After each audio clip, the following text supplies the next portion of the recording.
KT. Today we're going to be going over some figure skating arms or ballet arms that we use in our programs for choreography. We're going to be going over some tips on how to make your arms look more artistic and more elegant, as well as go over some common mistakes that we find skaters make when using their arms and upper body in their programs. So our first tip is going to be learning to use our basic ballet arm positions. So I often find skaters using them in their programs, and let's go over them one more time. We want to make sure that we know how to correctly do them. So we start with our preparatory position, which is right here. Hands are right below us and they're not touching our legs, so they have a little bit of space in between them. Again, this is called preparatory position. Next, we're going to move on to first position, which is right here. Arms are round, and we have it right at belly button level right here, so not too high. Common mistake I see is that skaters tend to stretch out their arms like this. We want to keep them round, so don't stretch them out. Next, we'll go to second position. Arms are to the side, slightly below our shoulders. We have a line, shoulder, elbow, and right below that is our wrists and our fingers. We want to make sure our elbows don't hang. We want to have them up like this and arms rounded. So not too long, but not too short either. Right here. Next, we're going to go to third position, which is right here.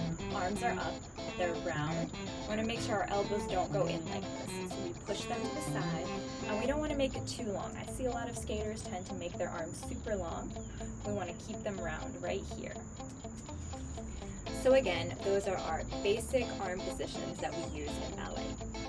So now that we've learned our basic arm positions for ballet, let's look a little bit closer at what the fingers and the wrists should look like.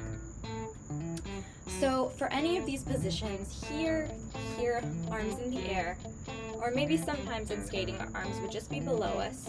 Maybe one arm would be up, the other arm would be low. We want to make sure our wrists and our fingers look pretty and elegant.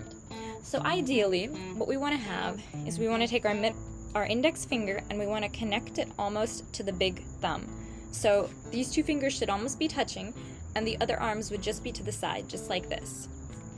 And we can do an allongé position, which is extending our fingers and arm out like this.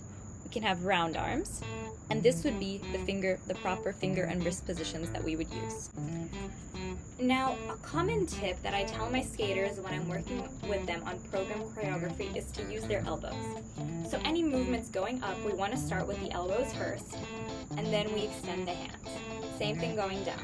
Elbows go down, and then the rest of the hands. Elbows up, and elbows down. A good exercise we can do for this is swan arms. Maybe some of you have seen the ballet Swan Lake. So what we would do is we would start with our arms down, and our elbows would start the movement.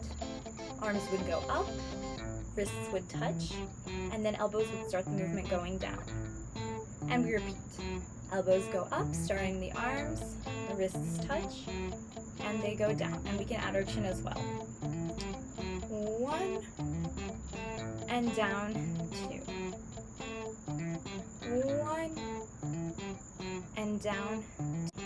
So another common mistake that I often see skaters make when I'm working with them on their programs is that they tend to have very stiff, stick-like arms when they're skating. And I always tell them, use your elbows. Add more flow to them by simply dropping the elbows slightly and lifting them back up. This completely changes the arm movements, making them look much more artistic, whereas this would just be very stiff-like arms. So just add more flow to them by using your elbows.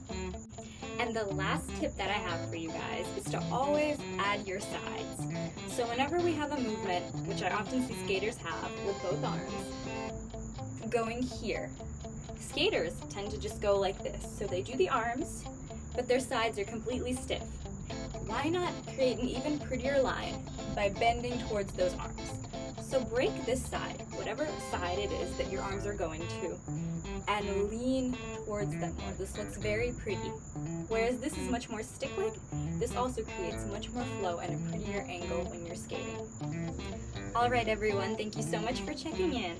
Again, those are the basic ballet arm positions and a few artistic tips for your arms that you can use in your skating programs. be sure to sign up for classes with me. I teach choreography, ballet, and flexibility classes at the Victory Figure Skating Academy. See you in class.